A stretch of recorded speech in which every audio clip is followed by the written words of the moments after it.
Ukitaka kufanikiwa katika maisha yako, ni lazima ulijue hili jambo.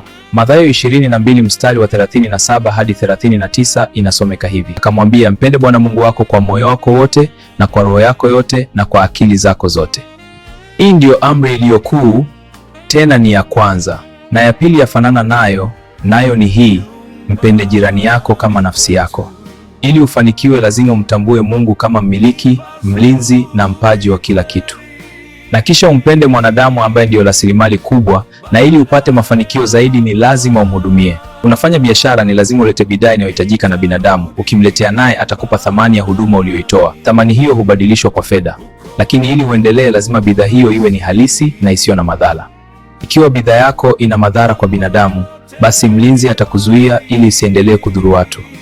Unaweza kufilisika au ukapata changamoto yoyote na biashara yako itakwama.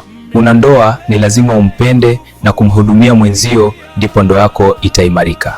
Kinyume chake, ndoa yako itakuwa na changamoto nyingi na hata kuisha au kuachana. Maana Mungu hatakuruhusu uendelee bila kujali na kuhudumia. Sababu kubwa itakayokusukuma kujali na kuhudumia ni upendo, ambaye ni amri ya Mungu. Mfanyabiashara mpende mteja, daktari mpende mgonjwa, na mwanandoa mpende mume au mke wako, utafanikiwa.